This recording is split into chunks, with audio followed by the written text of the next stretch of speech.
So tonight we're going to be making a wire roll holder deal thing.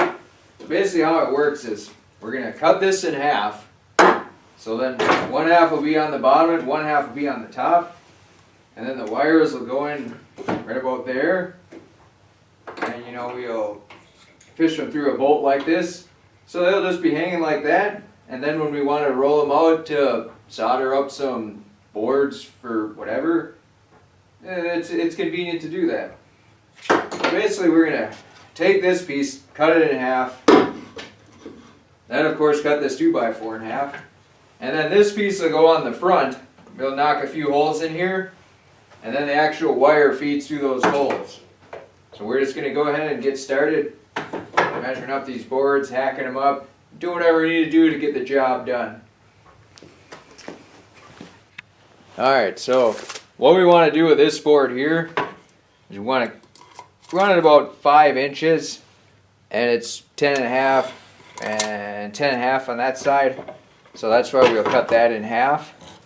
And then this board here should be, this one is about 8.5 inches. And this one here is 10.5, so actually this was the correct one we were supposed to use. So yeah, we'll cut this in half with the bandsaw, and then we'll cut this one down the length, and then this one we'll want to cut so it'll be 3/4 inch plus 1.5 plus 3/4.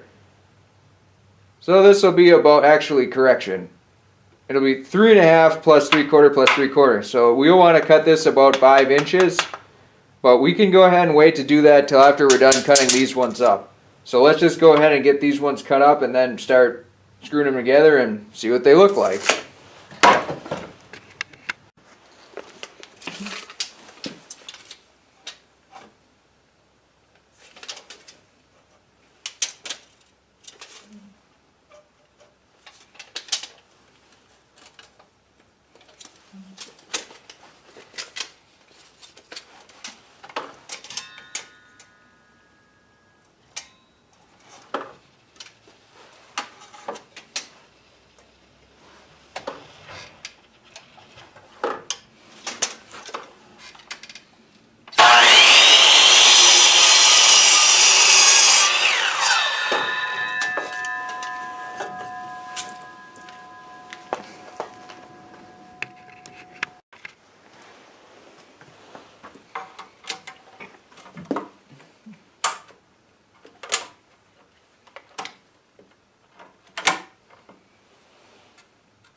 Now, of course, there's a few different ways you could cut a piece of wood like this. You could use a jigsaw, you could use a circular saw, you could use a sawzall. Just what we plan to do this evening, ladies and gentlemen. Now you could also maybe try a utility knife, or a hacksaw, or a wood saw. Although, other than the utility knife, all those may work. We're just going to go ahead and do the sawzall. I mean, after all, it's in the name. It sawzall, so there's really no reason why it shouldn't be successful. Of course, you want to have the proper bit on it. Now, this is used for cutting wood like on a tree, or branches, sticks, whatever. So more than likely it'll work for this application. Let's go ahead and find a plug in here and get after it. Alright, well, we can go ahead and get started on this then. Make sure the thing's operating properly, which it appears to be, and that looks to be pretty stable there, so go ahead and begin. Oh, maybe I should start from this side. Actually, yeah, I'll just start from here.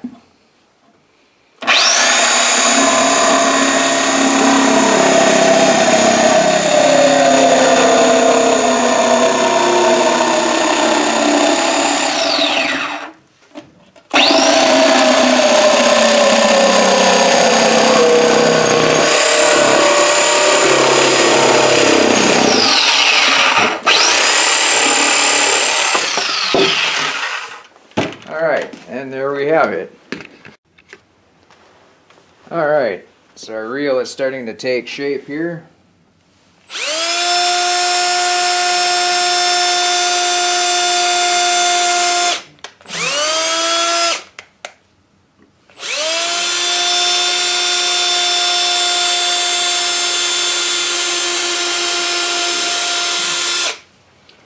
I'll just get a couple pilot holes started for these screws, otherwise they won't exactly go in very good.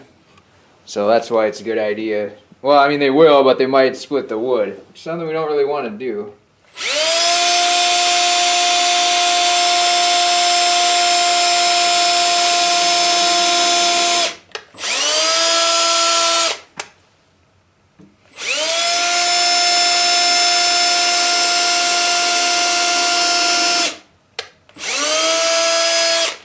Alright, so now we'll change bits here and start putting the screws on.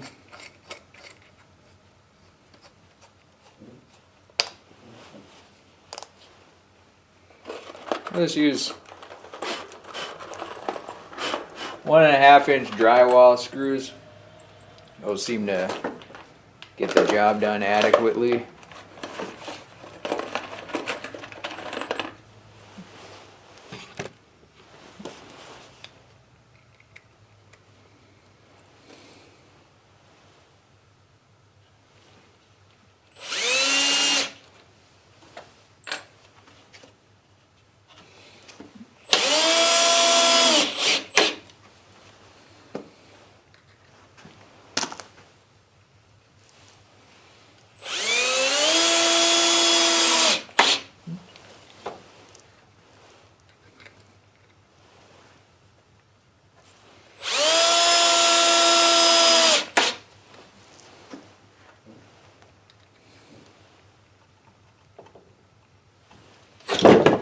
Whoops.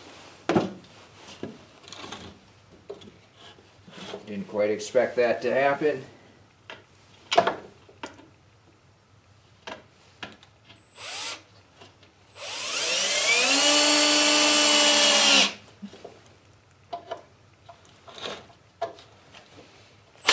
Alright, now I can flip over, and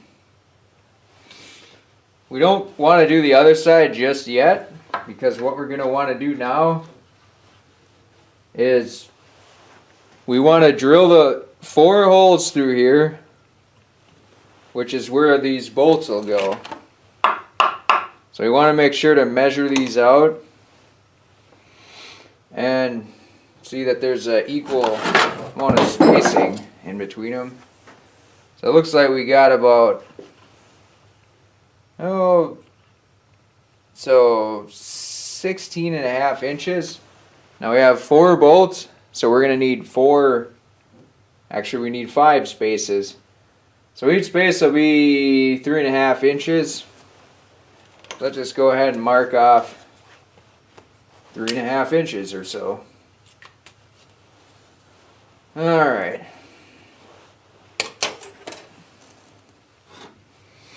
Now it's a better idea to flip this around. Now we just need to be careful to make sure we start past the, so we don't want to start right here because we still got 1.5 inches of the board down there. So actually, yeah, we can probably just do that, and then instead of marking it off at the first 3.5, we mark it off at 5. So there's 5. And we do 8.5, and then 13, and then 16.5. And that should pretty much do it then.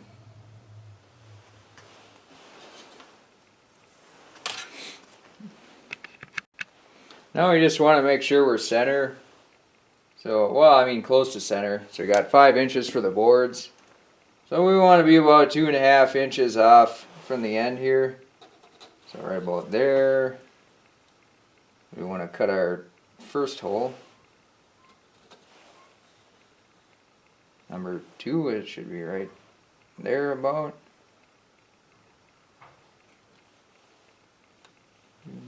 3 and 3 and 4. Oops, hitting the tripod there. All right, so we got 1, 2, 3, 4 holes to cut.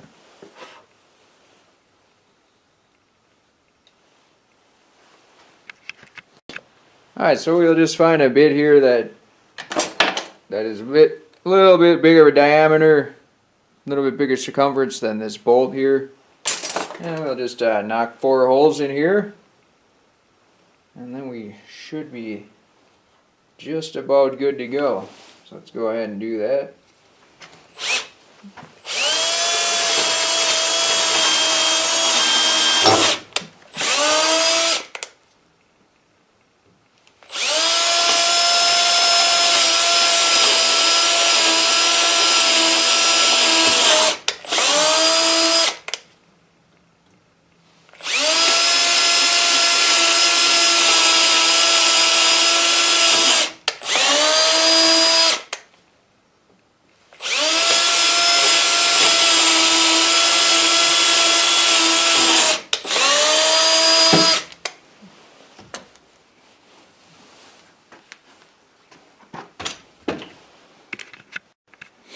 Alright, so we're going to want to have this flush to the bottom of this here. So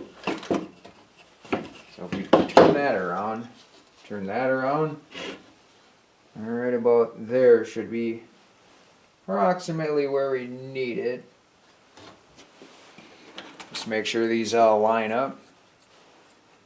And one of the things that can kind of help us align it is we could probably just put all these bolts in right away before we fasten down this other one here.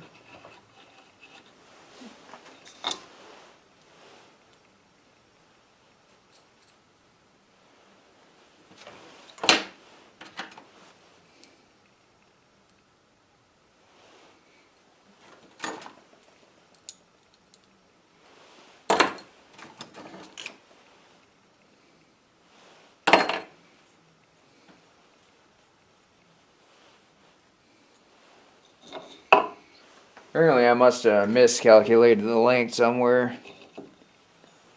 So this bolt is the correct length, but the other ones appear shorter by somewhat of a significant enough margin to cause fear and trepidation. So let's just go ahead and see what we can do here. So let's see.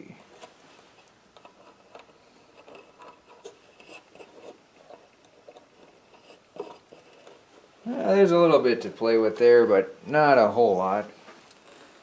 Suppose if we got rid of some of the burring on the ends here, that would maybe help out. Actually, yeah, it looks like there's a good amount there. So, yeah, I guess we're fine after all. It certainly was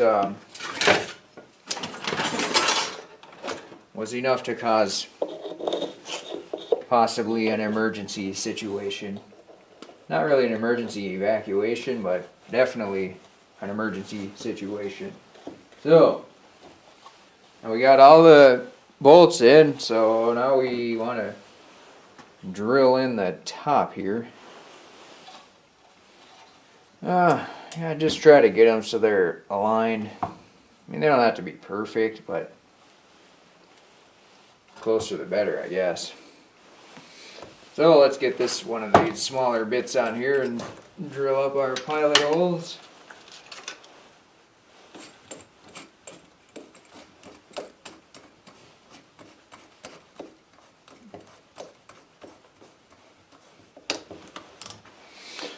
Alright, let's see here. Probably do about 4 again.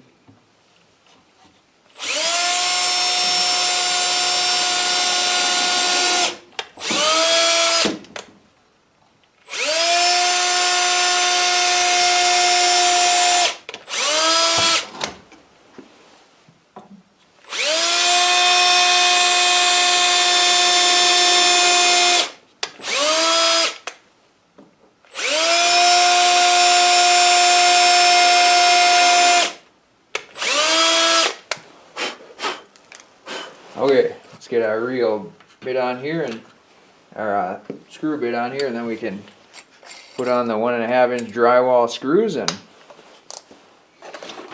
we're definitely getting close to the finish line.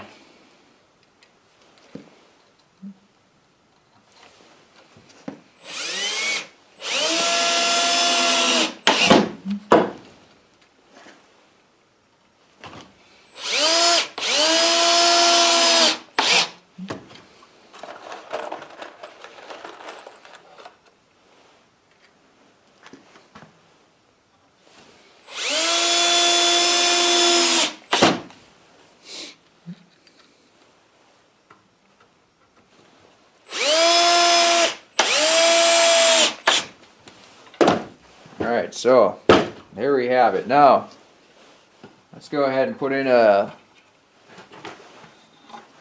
can show you a demo here. So the screw bolt goes into the side. I go through one of these and through the other.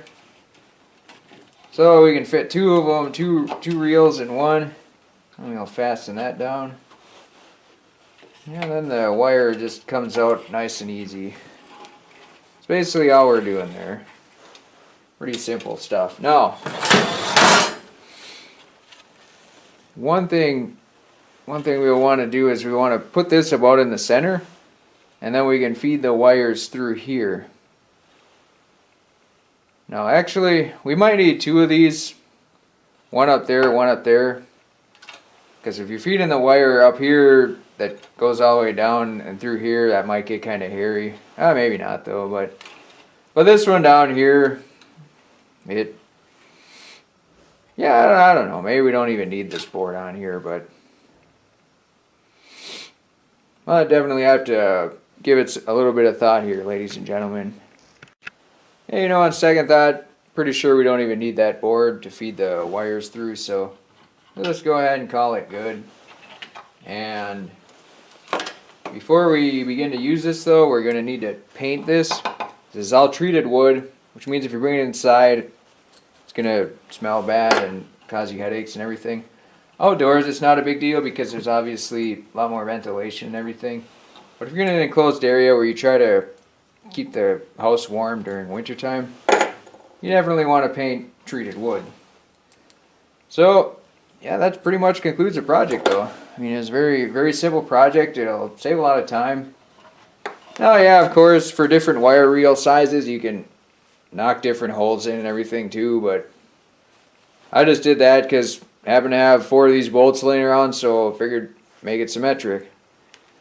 Usually, you know, a lot of times you'll design something and build it to design, but usually what I do is I'll have a rough idea and then I'll see what kind of garbage is available in the garage, and what's ever out there, I'll build it according to what's available and what needs to be done. So that's pretty much sums up this project here in a heartbeat. And I'd say, yeah, once we get this done, once we paint this, then we'll screw the bottom part onto the end of a table that we make the electrical circuit boards on, and then we can just go ahead and plug in all the wires and cables and everything, and probably even put the solder thingamajig feeder in here too, or off to the side or whatever. And yeah, it should be a very simple, handy tool. Thank you.